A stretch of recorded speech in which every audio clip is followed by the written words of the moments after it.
right, no, Lauren, come over here and tell them what happened. Wait, it was Lauren's fault? Wait, what happened? I spilled beer on the modem. You what? You spilled beer on the router? Yeah. But you made it better. It's good now. It's good. It's good. We had our first episode of the Dan and Chris show. And the now- Dan and Chris show is really good. And now even the electronic energy flowing through this podcast is christened with brew. It's been christened. You're welcome. It's true. It's been christened. Bye, Lauren. Bye, Lauren. Wait. Or stay here. That's cool. Or stay here. That's fine. Either's fine. Join I'm a us. special guest. Special guest, Lauren. Special. Oh my gosh, she's so strong.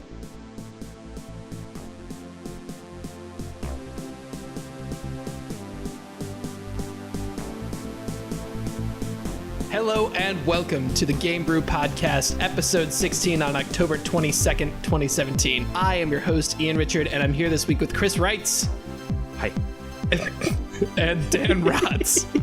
I bid you all hello. We have got a ton of great stuff on tap today.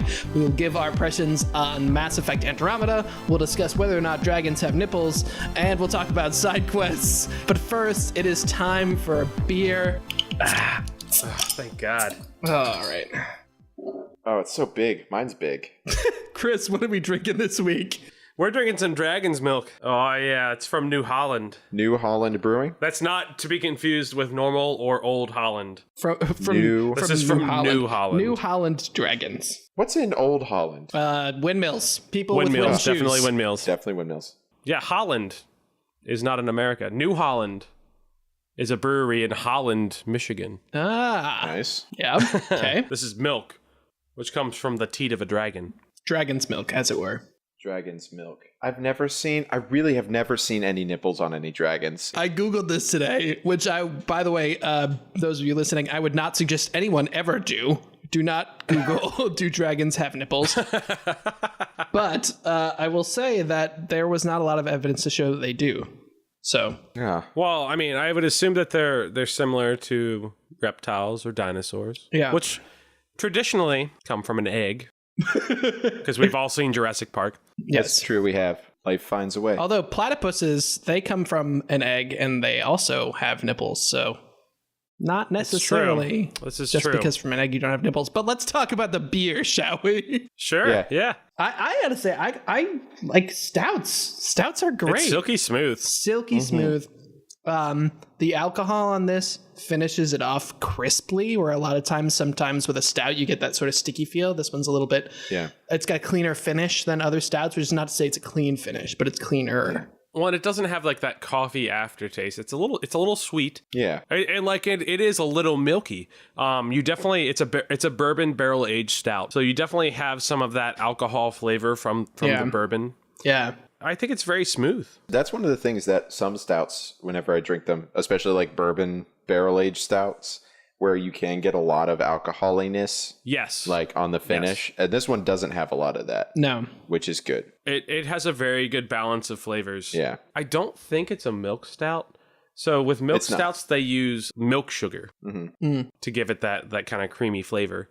But this doesn't do that. But it's very potent. Yeah. It's 11%. Yeah, it does use that chocolate malt in there, which is why you get that chocolatey stuff. Right. And it's got a very roasted flavor, like toasted roasted. Roasted, man. With stouts, you'll get that. Yeah. Yeah. The barley or the whatever cereal grain that you're using has been cooked longer, and that gives it that dark color because it's burnt. Oh, is that what it is? Mm-hmm. I really like to use Apple Jacks in all of my brewing, like beers. Gives it that nice appley finish. That's how you get Burnett's apple flavored vodka. You just distill Apple Jacks. Yeah. This is also 11%. It's ABV. fucking potent. It's a potent potable. It's potent, but it's not. It doesn't bother me. It tastes good. Yeah, that could be a problem. It could be dangerous later this episode. But not for Ian, because for Ian it's only like 8 o'clock or something like that. It's actually 6:56 here on the West Coast because, math. Look at I don't know here, what that Mr. is. Math. What's math? Okay. Big fancy Ian with his math. Fancy Ian. Oh, That's your new name. Fancy Ian. With Making his math. t-shirts. So Dragon's Milk. I'm for it. I would highly too. recommend this beer. Really good, nice Just beer. fucking be fucking careful. Dragons. Just be fucking careful. Just be careful. Good deal. All right, let's talk about Mass Effect Andromeda. So last week we had one of our fine audience members reach out to us and say, hey, I think it would be cool if you guys all talked about the same game for 1 week in your What Did We Play This Week section. So we did that. We picked Mass Effect Andromeda, and the game's been out for what, a little while, a couple months? About at least 6 months, I think. And we picked it up on Origin on sale. I think it was $15. $15, yes. Did we buy it on Origin? I think we just bought mine on Amazon. I got that physical box with a code in it because which was hilarious. That's so That's millennial. how stuff works now. That's so millennial. So wasteful. Just give me a key. It's like, I want the box, but like, I'm not going to give you a CD or a DVD with shit on it. Just fucking download it. Just go on the internet, you jerks. So this is a BioWare sci-fi RPG, very much in the vein of the Mass Effect 1 through 3 trilogy, which either you could look at that as either being a positive or a negative, and we'll talk about that. But basically, it does all the same things that the old Mass Effect games did. The question is how well they pulled that off. So I want to go to Dan first. Dan, maybe give us some of your impressions, how you felt getting into the game, how much you played. Busy week for me, but I still managed to play like through the first planet that you get to. Like I went through Eos, Yeah. which was that. I did that whole mission. So kind of like the whole setup of everything. It's kind of the same setup every planet. Like it's the same idea. Like you go there. You do some missions. There's a little bit of a hub, and you find the vaults for there, and then that kind of like restructures the climate there. Yeah. Well, the first thing, I mean, I want to talk about character creation first, because that's the first thing you do whenever you get into the game, right? Is you like, okay, make my character. And one, I'm very upset that I know it's the future and glasses are a very silly thing. Also, beards apparently aren't a thing in the future. Yeah, no one has beards or glasses, so they're just very scruffy. Probably can't have beards in cryosleep. It removes all the hair from your body. Rip the skin off your face. Yeah, it lost some connection with me for that. But also, even whenever I made my person, like he still kind of was a little interestingly shaped in the face area. Did you get really deep? Did you like adjust sliders for like nose height and nose length? I tried to make everything work. That whenever I do that, it only makes things worse. It's just not weird. It's not good. It's not good. I tried it, and I think I talked about this in another episode. I tried it briefly. Like I was like, I'm going to make this look like me, and I tried it for like 10 minutes, and I was like, I'm just going to use one of the basic characters. The one thing about that, and also the character models in it, whenever you're talking to anybody, they don't.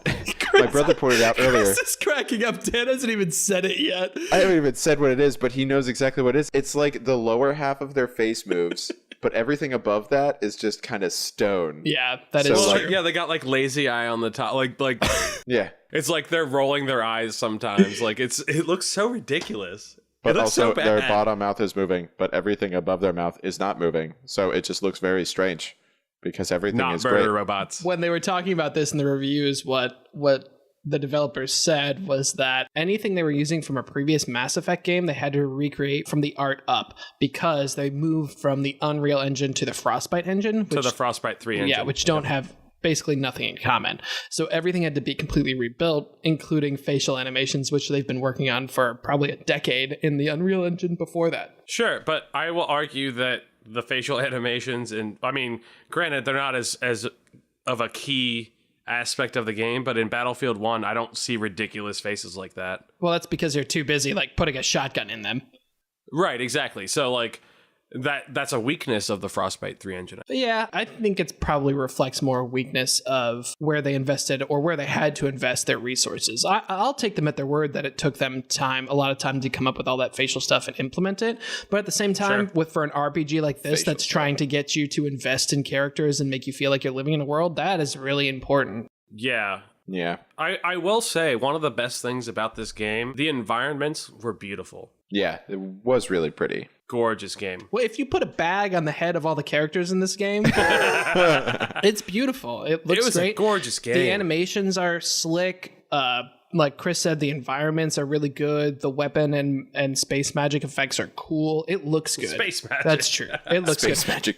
Biotics. Space Oh, magic. that, yes. And the design is good too. All the underground vault things. When you get down there for the first time, there's a sense of otherness because of the space that's created in that subterranean space, and it's organized unlike you would maybe think about a subterranean space being organized.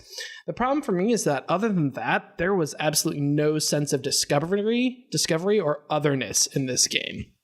You know what I For mean? sure. Like, so this game was pitched as Mass Effect in a new world, in a new universe, a new character. Like, it was pitched as Mass Effect, but in a new space, and it doesn't feel like a new space at all. Everything about it feels recycled. Everything about it is workable. It's all functioning. It's just not interesting. There were some good, like we talked about this last time. There were some decent aliens in the Mass Effect trilogy, and A, they didn't bring along really any of them, and B, any of the new aliens that they brought along weren't that interesting. Like they were just Anthropomorphized. yes. Hey, we're bad, but also not bad because we have misunderstood things about our culture, but we're still bad. Yeah, for Or whatever machines. reason.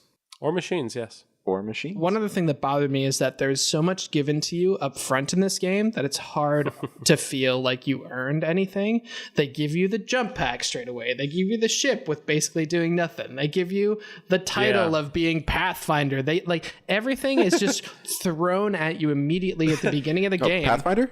That was the one thing. So I was playing this. I was sitting next to my girlfriend while she was doing like some she was grading some papers or whatever, and I was sitting there like playing on my TV, and she was like making fun of me because of how many times they would call me Pathfinder. It was literally like just a barrage of, oh, hey Pathfinder, you're the Pathfinder. Why don't you go pathfind some shit? Like it just constantly like reminding you that you're the fucking Pathfinder. I fucking get it. I know. I'm the fucking Pathfinder.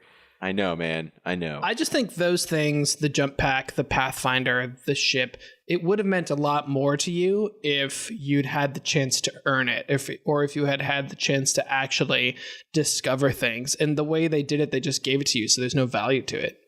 In the first Mass Effect, do you start out as a Spectre? No, you don't. You start as just a human, and then Right. Exactly. you join Spectre. I don't know about you guys, but whenever they do that kind of stuff where they're just like, oh yeah, there's 3 other games before this, here's everything. Go for it. It's overwhelming. Like, I haven't played a Mass Effect game in a while, and I was just, the amount of stuff I was kind of expected to remember right off the bat was almost daunting. Like, it was terrifying. In terms of lore or in terms of game systems? In terms of game systems, like how everything worked, like what biotics were, what stuff, and they're like, oh, you can read all the stuff about it, but also I don't want have to read stuff. Yeah, I don't want to do that. I felt that way about the crafting mechanics in this game and about the credits and stuff. They just tell you like, hey, you can craft all this stuff, you can buy this stuff too, but you got to have these resources and they come from here and have fun. Okay, great. But that's not really an accurate description of how any of it works. I felt like they didn't adequately explain that, which was a problem, and brings up another gripe for this game. The mining system when you are on a planet in your Nomad is the Oh my God, worst. it's ridiculous. It is so bad. The mini game for this is It's the shitty version of Mass Effect 2's mining. yeah. So Mass Effect 2, you could turn the planet around and find where the best resources are. And this one, you literally have to drive your fucking Nomad around the planet to find where the best resources are, which is horrible. It's not fun. It's not interesting. It's awful. And sometimes it's like up a mountain, like halfway, so you're like in between. You're just like, I can't go any further. Yeah. I just want to talk about a good thing about the game, because I wanted to talk about the multiplayer. Yes. Which I did think the multiplayer was pretty fun. I think whenever Chris and Ian and I were playing it, we were like having this feeling of like, oh my gosh, this is really stressful, but it was the good kind of stressful. Yeah. Whenever you're panicking because it's a you versus horde mode. AI. Yeah. It's like a horde mode type so thing. the multiplayer is a drop-in horde mode, class-based multiplayer game. The matchmaking is pretty good. The characters are the classes. So for each class, you could be like a human biotic person or an Asari biotic person. There's a better term for this, but I forget. And some of them are rare or extra rare or whatever. And then there's loot boxes. Sorry. So that's how the multiplayer looks. But Dan, you were saying...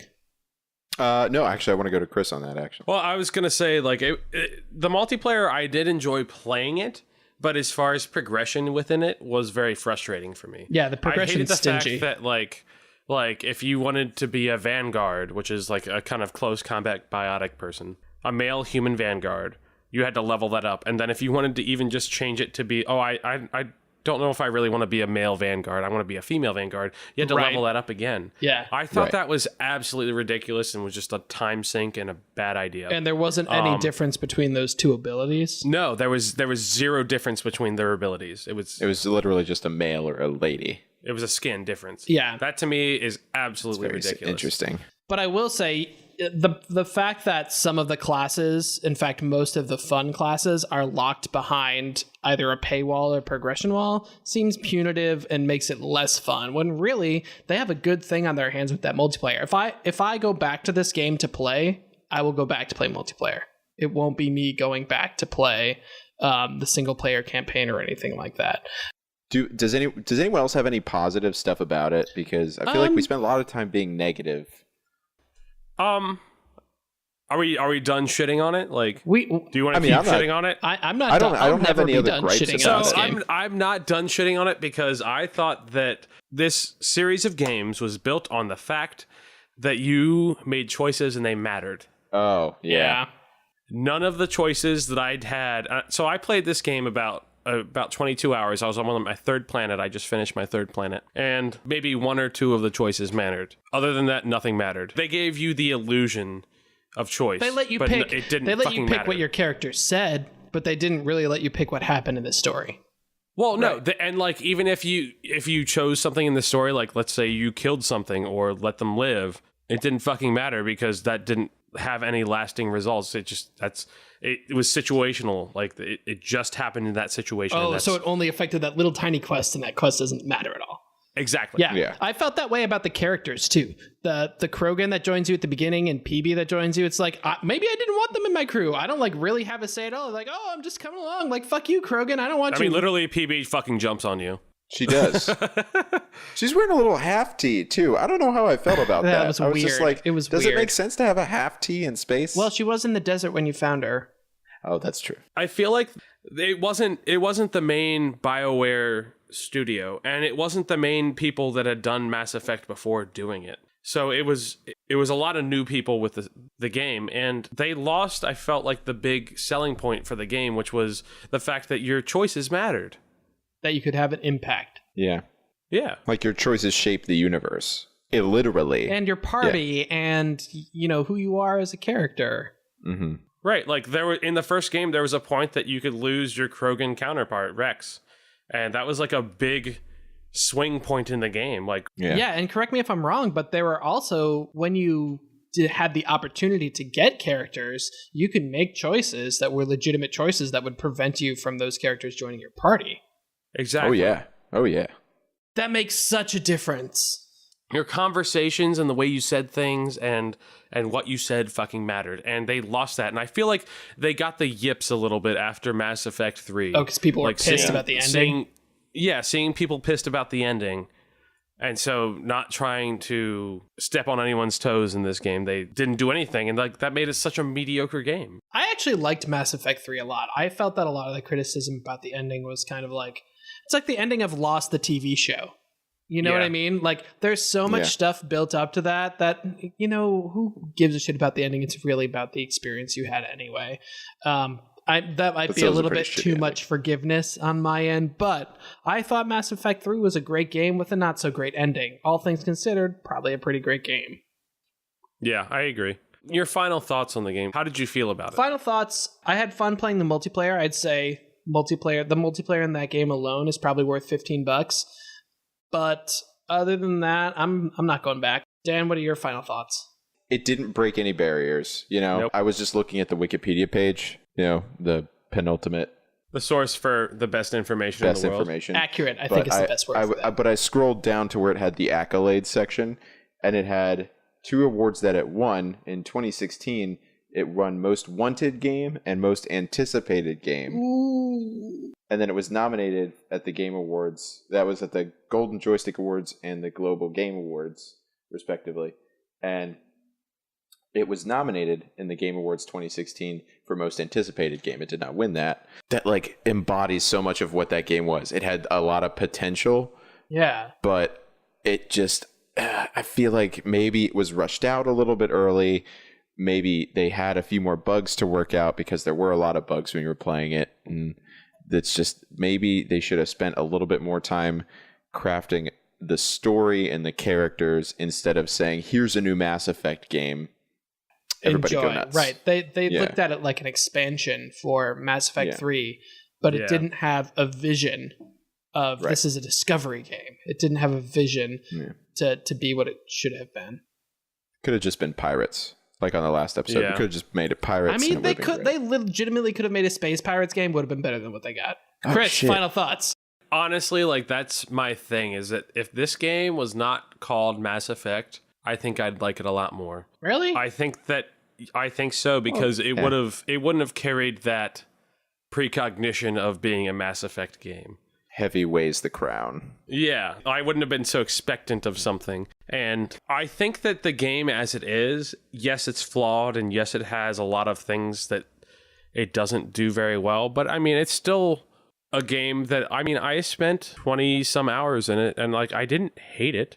Right. I wasn't fucking in love with it, but like I can't say that this is a bad game. Right. I think it's a bad Mass Effect game. I see what you're saying. Comparatively, but it's not a bad successful game. Yeah. Does that make sense? Yeah, I think that's true. And that is it for the first half of our show. When we come back, we'll talk about side quests and we'll have our bi-weekly Would You Rather session. Don't change that channel. And he's gone. Now it's the Dan and Chris show. Dan and Chris show. Now it's the Dan and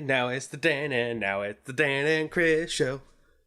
All right, so now for this episode of the Dan and Chris experience, we're going to talk about facial hair. I've just started to grow some. Are you for it? I mean, I'm for it if it can be done well, which is why I'm on the process of it. You know. Well, just trying to get myself there. I see it there. Like there's some good bones. It's a little. I've got like the structure. It's just. It looks like I think in the future I think it will link up. You know. Nice. See, that's the problem. That's it the doesn't big connect. thing. But you know what I could do is I could do mustache, goatee. You know, little thing there. Just divide it up. You know. Well, do you remember back in college I had the chin strap? I do remember the chin strap. That was good. The chin strap was attractive. Yeah, now you're going just full. You're just going full on. I'm just full not giving a fuck. NGAF. That's how Chris do. NGAF the Guzzler. Oh my god! I just got that. Oh god. Yeah, that was my D&D. Oh That's why he was called NGAF the Guzzler, because he didn't give a fuck. How did I not connect that?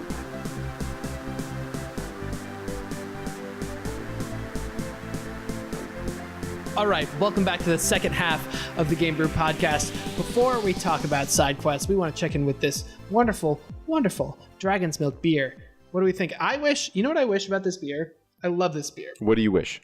More than anything. I would love it even more if it had a little bit more head, if the head was a little bit more persistent. I don't know if that's a thing with stouts or things with high alcohol beers or what, but I just wish the head I think it's more with stouts. I think it's more with stouts. They really don't have a thick, like, it doesn't stick around. Yeah. With IPAs, it tends to stick around a little bit longer, I think. See, I think that, but then I like imagine in my head pouring a Guinness.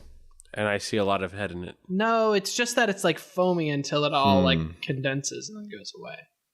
It's not. It doesn't sit on top. It just looks swirly. Well, but also, I think that with stouts, there isn't as much aromatic stuff that happens with that head. You know, like with an IPA, you pour it, and a lot of that aroma comes out. With a stout, it's really not so much. It's more about the taste as opposed to the smell. That's a good call. Whereas with an IPA or a Hefeweizen, you get more of that smell into it, and that kind of makes it like Legend Brewery in Richmond makes a Hefeweizen that's freaking delicious. I like their Oktoberfest a lot.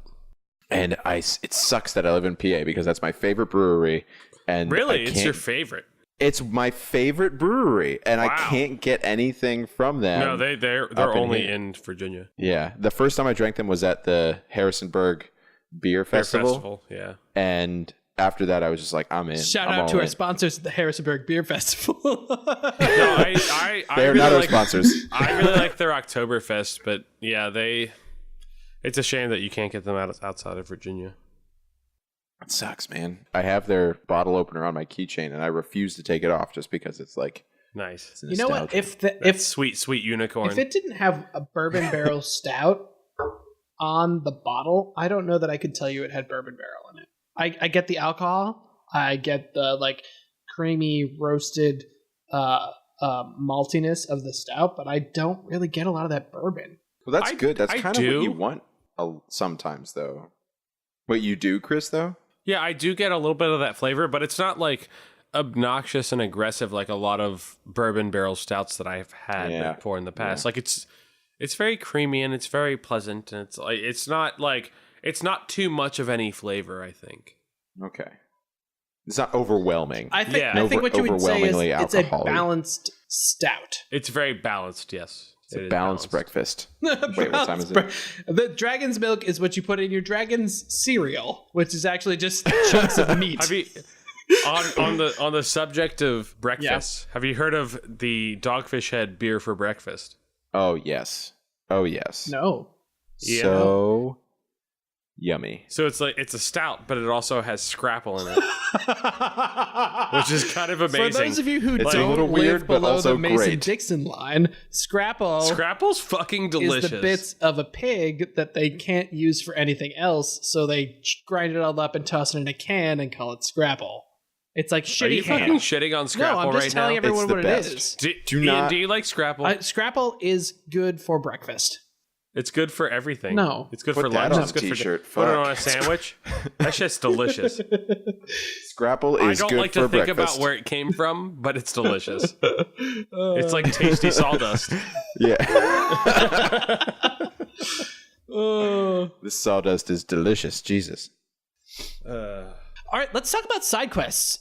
So side quests are a thing that exist in almost all games, if you kind of think about it. And we have a love-hate relationship with them. When someone tells us to go gather 10 mushrooms from the forest, we think, boy, howdy, how many times have I done this? But when someone says, investigate the case of the Bloody Baron, some of us might go a little bit crazy with happiness.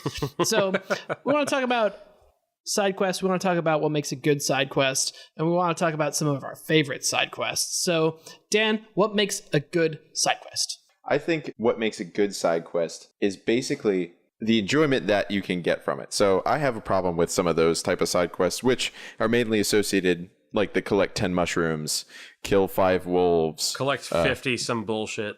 Yeah, it's and those are all a lot of things where they're kind of rooted in this MMORPG, World of Warcraft, Final Fantasy 14 is the second online numbers. One. Yeah. But, EverQuest, basically it's like, oh, hey, if you want to complete this quest, I need 15 wolf pelts. Go kill a bunch of wolves until you have 15 wolf pelts. Yeah. And then come back, and then you'll get some experience. It's like, okay, I can do that because this game is about grinding and leveling. Yeah. But it's whenever you have that stuff in a game that really isn't about that, or that is story driven, that's kind of annoying. Yeah. Whenever it's like, I don't want to go hunt for this blue flower in Skyrim. I want to go like murder stuff or find out about this mystery or discover this treasure or Exactly. So for me, what makes a good side quest is that it actually has some story to it. Yeah, Chris, what's up? So like I can think of an idea where like if you have this side quest where you're supposed to grab 3 of this flower and then you have to grind it up and give it to this person for medicine, like I think that would be a decent side quest. And it's kind of like a fetch quest, but it has just a little more to make it more interesting, if that makes sense. No, I have a good example of that because you guys have played Dying Light, right? Yeah. Yeah, in Dying Light, in like the first area that you're in, there's this woman who's like, "Oh, I can make these potions for you if you get me this type of thing," and like it's supposed to give you night sight, or I forget. No, it's supposed to like protect you from the big bad night. I forget what they're called. The big bad night zombies. Yeah. But like you do it a bunch of times because she keeps making the wrong thing and it keeps having weird effects on you. That's nice. That's kind of funny. Do you remember that quest? I never ran into that quest line. I've probably put maybe 30 to 40 hours into Dying Light. So it's funny that I didn't do that particular side quest. But that is an interesting way to put a spin on a very repetitive side quest. I will say stuff like that, where we're talking about the gather 10 of this or, do this so many times. I will say that for a game that's about environment and it's about exploration as much as it is about combat or getting better stuff, that those kind of set quests actually have a place because it gives you an opportunity to live in the world a little bit. It gives you an opportunity to just go out and find stuff. Even though it's a little pedantic and it's not a great side quest, those can be used sparingly to make sure that you're seeing all the corners of the things that they want you to explore. I'm absolutely sure, Dan, that some of those fetch quests in Skyrim were designed just to make sure they sent you past certain barrows or certain dungeons so that you could have an opportunity to go inside them. Right. I mean, the fetch quest for the Golden Claw that's the purpose of that, is to make you go into that barrow. Yeah. Yeah. Those can turn out to be bigger things. I think the problem is when you do too many of those, or when they're so dry that there's no reason behind it or reward behind it.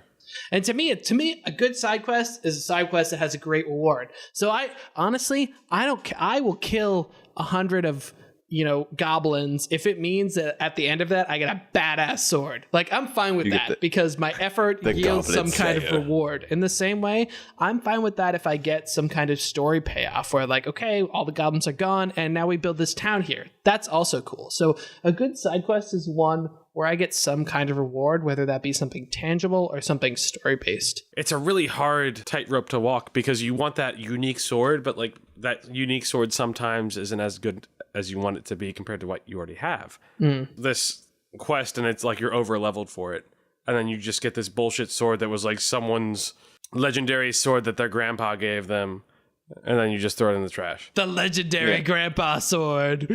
Like, you know what I mean? Doesn't that happen in the Bloody Baron quest?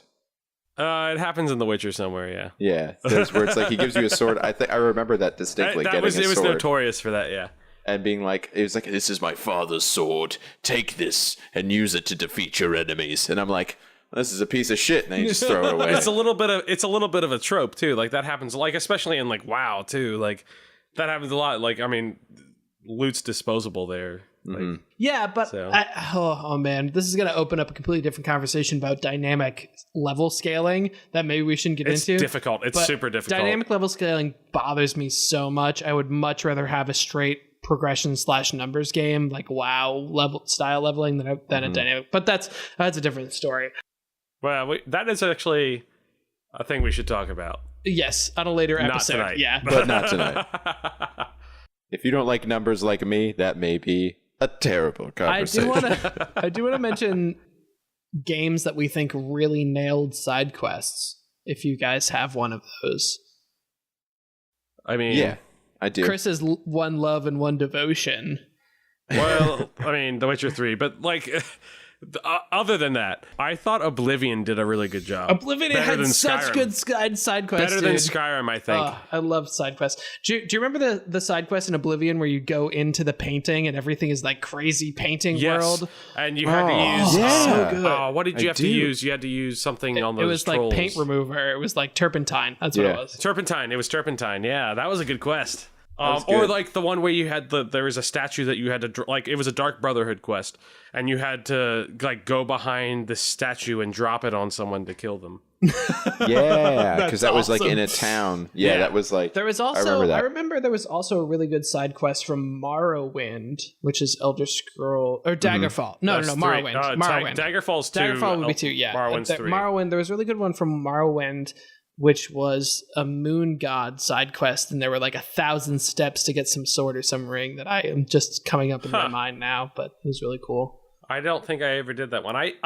I've started Morrowind a couple times and I haven't gotten very deep each time, but like I've always liked it. Dude, just craft all of the jumpy float potions you can. You'll love that. That was the best thing about Morrowind, was that there was so much freedom. Yeah, there was so much freedom in Morrowind that if you looked up the things to do, that it felt broken, but if you discovered them on your own, whoa, man, that like game was super powerful. Yeah. Sorry, the Elder Scrolls games, and then Dan.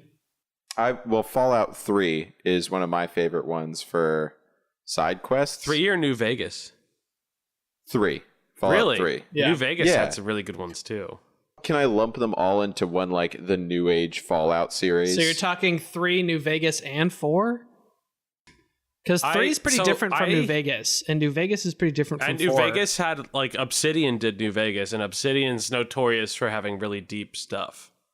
Well, Obsidian, yes, that was good. But one of my favorite ones, because I do want to talk about what our favorite side quest was in particular, if we haven't done that already, which we may have started doing.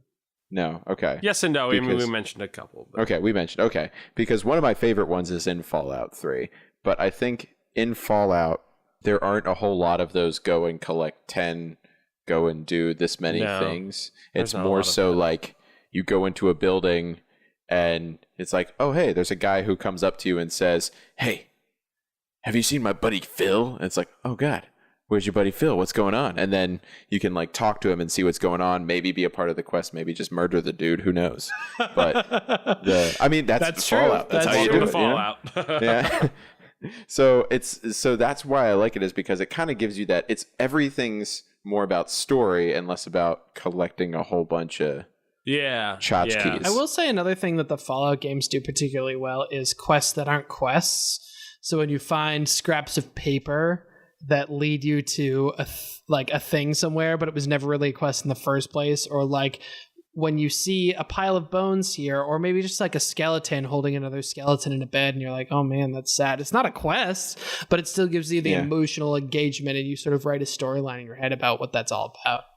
Yeah, and like they do some silly stuff with that, like just having like a drug deal going down between two dead bodies, like like you'll see like some ridiculous things like that. They do a really good job of storytelling sometimes. There's always a skeleton on a toilet somewhere. Oh, there was a theory in Fallout 4 that like teddy bears were like go out to murder everyone because they had like a bunch of teddy bears in really precarious positions with skeletons all around them. And it was like, I forget, there's so many. The teddy bear it's mafia. Just like they had needles in their hand, they were by shotguns and like all this stuff. It's like, oh my God, it's terrifying. Did you guys play much Borderlands 2? Oh yeah. Yes. Played the stank out of that game. Do you remember the quest in Borderlands 2? It was a very short quest. Yes, it was. Where you meet this guy and he basically begs you to shoot him in the face. And that was the start of the quest. He's like, just shoot me. His name is Shooty McShootface. Shoot me the face, come on. Shoot me the face. And like the way you complete the quest is shooting him in the face. Him in the face. And that's how you complete the quest. That was one of the most memorable quests I've ever done in my life. Oh, I will never forget that quest. And it was so short, and like it's not like a good quest. But like I'm never going to forget that. So I think that it is in a way a really good quest. You know what's funny about that? They're kind of playing with the tropes of quests and the tropes of games, and that they're saying, here's a super easy thing that we'll reward you for. Ha ha ha. Isn't this funny? This is what games are. This is what quests are in games. Well, and I think Borderlands did a good job with that. Oh yeah, for sure. They did that a lot. Very tongue-in-cheek. It was a very self-aware game. In a good way. Yes. In a good way. Yeah. I think that game in and of itself does a really good job of, realizing that it is a loot, shoot, and scoot game. Loot, shoot, boogie. Loot, shoot, and boogie. Nobody write that song. Give me credit if you do. Loot, shoot, boogie. But it does a really good job of just acknowledging the fact that it's like, this is a game where we're going to ask you to collect shit and do stuff that's kind of stupid and silly. Yeah. Yeah. Yeah, and they had the Tea fun Party with quest. it. The Tea Party quest. Yeah, that one was fun. Or the pizza party. Tina. Or Claptrap's birthday. Do you remember Claptrap's birthday? Fuck, that was so sad. I was so sad. Do you remember the Top Gun quest from Borderlands 2 where you launch into this place and there are like a bunch of raiders playing volleyball? Yes. And like, yeah. So funny. Yeah, they do quests pretty well in that game, don't they? Yeah, they do. I was going to say, like, they don't really do. No, they do. Yeah, they those do. are some good quests. Like, especially for a game that's so grindy and so repetitive, they did a great job of making it less repetitive. And I think that was a problem with the first game. It was a problem with the first game, not so much as it was a problem for the Borderlands After 2, whose name is escaping me for some reason. The pre-sequel. Thank you. That yeah, one, the pre-sequel. I didn't finish It was that bad. one. I didn't Really? think It was very good. bad. I didn't connect with Really? any of the I characters. thought it was pretty good. Oh, I thought it was awful. Really? I didn't enjoy it. I disagree with you. Maybe guys, I then. have to try harder. Wow. I'm sorry. I just felt like that was a game where the mechanic of floating around in space added absolutely nothing and just made everything seem much slower and less accurate. It was just an inconvenience. Yeah. It was. I mean, yeah, but I don't know. I still think like that mechanic wasn't as huge of a thing. Like it happened a bunch, but it wasn't like the worst thing that could have happened. Like I still think that the spirit and like the things that were bother me. Borderlands. It's just it didn't bring anything really new to the table other than that mechanic, and the starting characters didn't do it for me. Okay. Yeah, that too. None of the characters I enjoyed playing. Like I was like, oh, I'm gonna play Claptrap, and then I didn't like his style of play, so then I didn't play. Like Okay. They were a little uninspiring. Anyway, so let's talk about, Dan, you mentioned favorite side quests. So let's talk about that. Favorite side quest, Chris, go. Well, I mean, I already talked about Shoot and McShoot Face. You did talk about Shoot Face. I really liked an Ocarina of Time. That's a really cool one that you put in the script. I saw that. So it's not really like Ocarina of Time really didn't have any like and you don't have a quest log in a book or anything in that game. I think you like, did in the just kind of 3DS do version. stuff. But anyway. You might have in that one, but like not in the original one. In OG. Like we in played. Breath of the Wild, you do, but in this one, like one of the quests that I remember was getting the big Goron sword. So for this, it was a trade quest, and you start out with I believe it's an unhatched cuckoo egg. Yeah. And Cuckoo. And so you like eventually you trade that for multiple different things, and eventually you get the big Goron sword, which is it's like kind of a secret sword, but kind of not, and it's like more powerful than the Master Sword Is it for really? whatever reason. It is, yeah. Does way it's more way more damage. That's hilarious. But like you can't use a shield when you use it. It's a big Goron sword. Always get the big Goron sword. Is there a big Goron sword in Breath of the Wild? No, they just call them claymores and they're shitty. Oh, that's sad. But they do like they have a shittier version of the big Goron sword that like it's called the Giant's Knife. Okay. And you can use it like a couple times, and I think it's like the same strength as the big Goron sword, but it'll break after a little bit. Because Breath of the Wild. It's not. Well, no. This is Ocarina of Time. Oh, okay. Yeah. Yeah, because it's like that's the first one you do is you can make that, and then it kind of works like you use it and then it breaks. Then you have to bring it back, and he reforges it with the right stuff into. It's two different Gorons that make it. That's different. Yeah, you're right.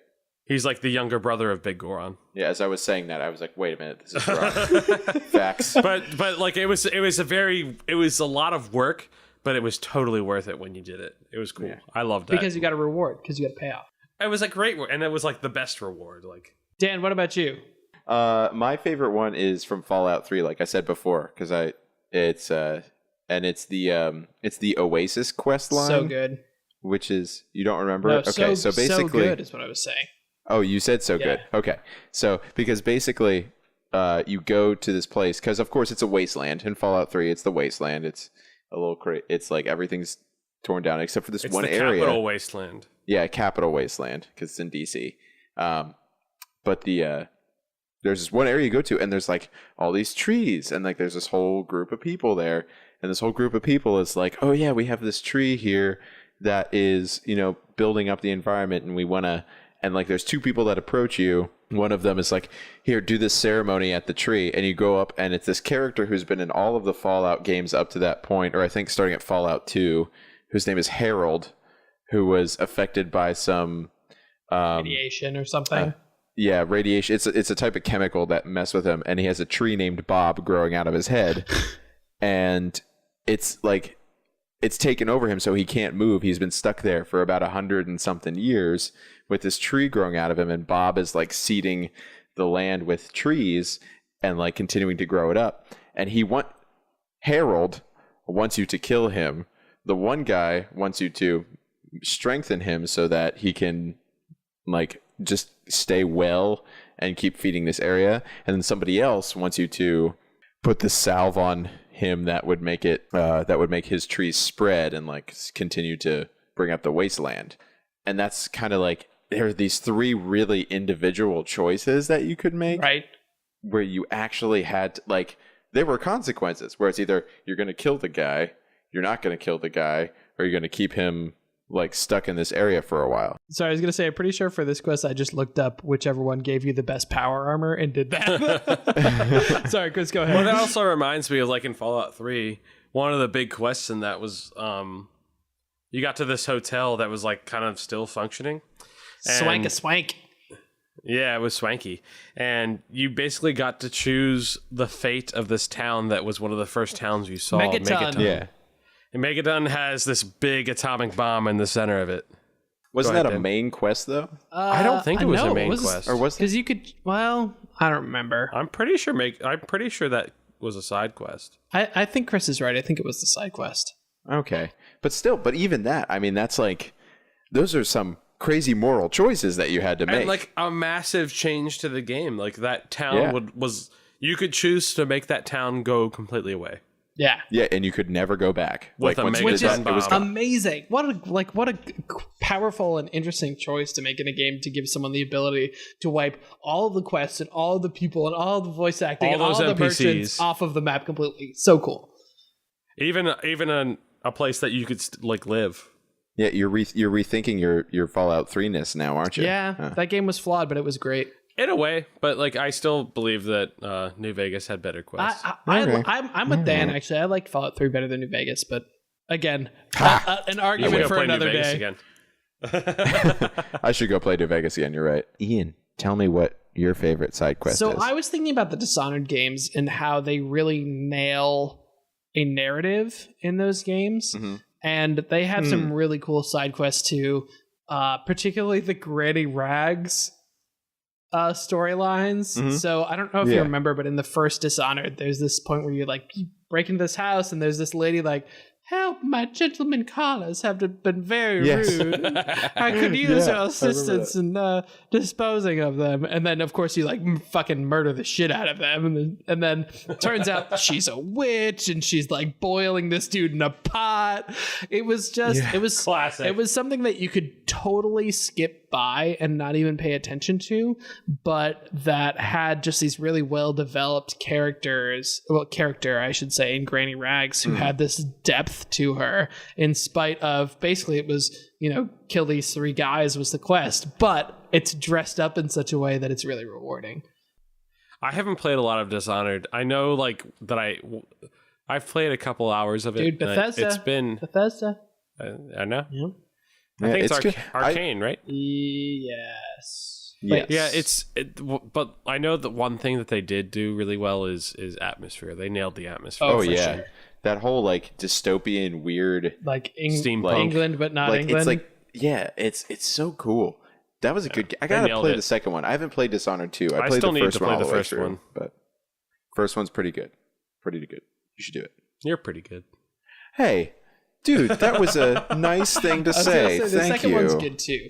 Yeah, but so is Dan. The PC port wasn't fabulous. Oh, Chris, you're so nice to me. No. What do you want? You know what I want. I can't give you beer from this far away. I'll drive to Baltimore. I'll bring you some. Okay, Game Brew listeners, that is it for our talk about side quests. What do you think the great ingredients of a side quest are, and what are some of your favorite side quests? Let us know by sending us an email at thegamebrew@gmail.com or by hitting us up on Facebook, Instagram, and Twitter. Up next, our Would You Rather segment. Stick with us.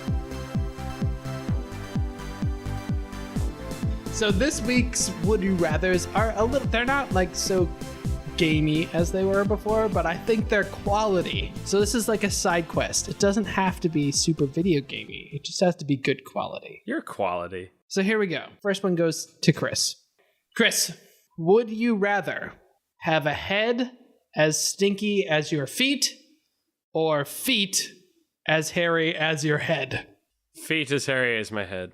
You have a very hairy head. I do. That would I get can put really socks warm on, in the though. summer. Well, but what about in the summer? You wouldn't be able to wear flip-flops with that. No. Sure I Man, would. you're grown. I would You shave have a it. full beard right now. Your toes. Wait, Your toes but would have individual I would shave beards. my feet. You would shave your. It would be much more difficult to change the fact that my face smells than being able to shave my feet. Do you think Katie would be able to deal with that? The smelliness of your face? No, I Does she don't. love I you don't that think I would be very much single. My feet don't smell great. and by don't smelling great, they smell fucking bad. But also imagine how bad your feet would smell if they were covered in as much hair as us on your head. Right, but it would still be on my feet. It would be like having. I would probably put deodorant on it. On your... On my feet. You mean like conditioner? No, deodorant. Oh, okay. Yeah. Because, Although the odor. idea of using conditioner on your feet is Deodorant. kind of awesome. Like, well, hey Dan, what are you doing down there? I'm just braiding my foot hair. No big deal. No, I'd fucking shave the shit out of it. Wait, but is that something you could do, like as part of the Would You I Rather? can do that to my face. No, as part of the Would You Rather, you could not. You could not have. That wasn't part of the thing. You just said I had facial hair on my feet, All right, basically. Okay. I'd fucking all shave right. the shit out of it. And it would smell fantastic. Okay. That would be some weird 5 o'clock shadow, that's for sure. Can you That imagine getting a sock Would on with like a rub day's lot. worth of beard Actually, that would stubble rub on a it? lot. That would hurt. Like at Yeah, 5 o'clock when you leave, like when you're going home from work Just your and you're feet are just walking. like, it this would hurts. rub. That would rub. That would hurt. Gotta get some orthopedic shoes for that shit. You'd have to put some Vaseline on it. Oh, shoot. Dan, Shoot. would you rather Mhm. be tasked to milk a dragon or a beholder? Ooh. I feel like I'd rather milk a dragon because, number one, the areas in which I would milk it would be a little bit more... I wish everyone could see Obvious. the The visual. visuals. The When visuals. Dan is at eye level, like Well, working but I some mean, like, others. imagine a beholder. I don't really... It's basically just an eyeball with a mouth and a bunch of other eyeballs sticking out of it. Yeah. It's kind of hard to find where you would milk a beholder Here's from. my thing. At least a beholder is kind of human size. Like you could get a hold of one of those. It depends on which how type big of... Yeah, one but- is. Yeah, it depends on which type of beholder you're talking about, Yeah, man. but okay, they're maybe not human size, but like human-ish size. Dragons Maybe you have a small are dragon. like fucking whales.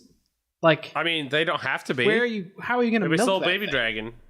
But also, beholders are mostly sentient and can also mess with your head. So I don't want a beholder in my mind telling me to stop touching its boobs whenever Others. I'm like trying to milk some sweet Dude, beholder milk for I my mean, beholder we've already milk stout. talked a little bit Beholder about milk dragons having boobs.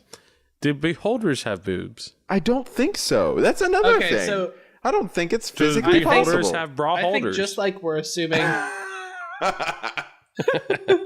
I think just like we're assuming that Or is the truth in the eye of the beholder? I don't know. the Oh, truth God. is in the eye. Oh, the stop. nipples are in the Stop eye it. of the beholder. Oh, man. God. So Okay. just- All right. Hey, yeah. Ian, I got Okay, one for you. Okay. So you've played so we talked about Mass Effect earlier. Sorry, did you say You've Mouse played Effect? This Mouse talking Effect. about Mouse Effect, That's yeah. the Disney version. It's the- we talked about Mass Effect earlier. You've played The Sims, right? I've played a little bit of The Sims, yes. Okay, so here's the stipulation. For 1 year, you would either talk to everybody using only Mass Effect 1 morality answers. So you either have a good answer or a bad answer. Okay. Or was that Paragon and Scoundrel? Paragon and Renegade. Renegade, yes. Yeah. Or you only talk to people in Simlish with those weird speech bubble things that have like pictures of whatever you're talking and they're like, about. Yeah. It's like the Sim joke. And then people go,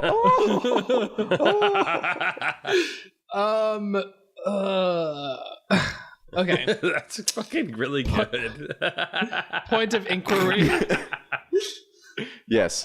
If I'm doing the Mass Effect stuff, Yeah. does that like do the responses have huge impacts on the outcomes of my life, or is it just like normal outcomes, but I'm incapable of answering whether you like what do you Well, would it be at a Mass for Effect instance, level so of for outcome? instance, someone says, "Hey Ian, do you want to go get a drink later?"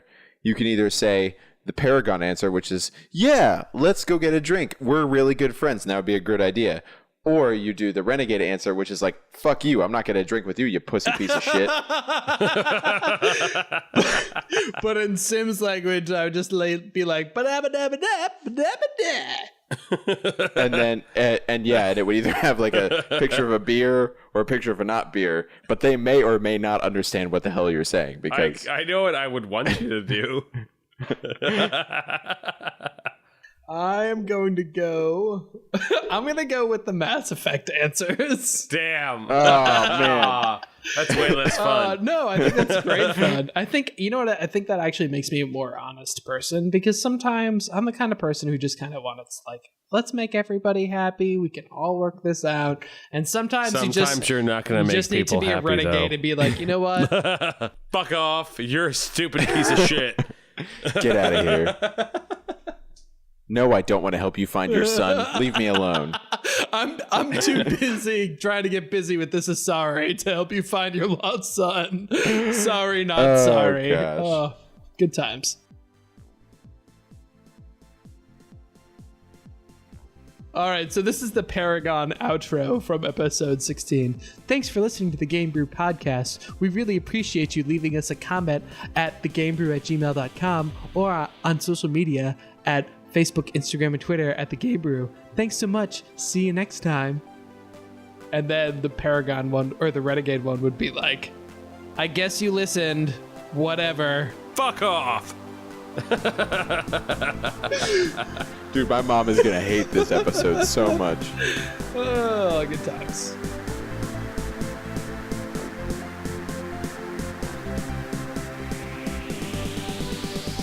And he's gone. And he's gone. Good. Fucking fuck.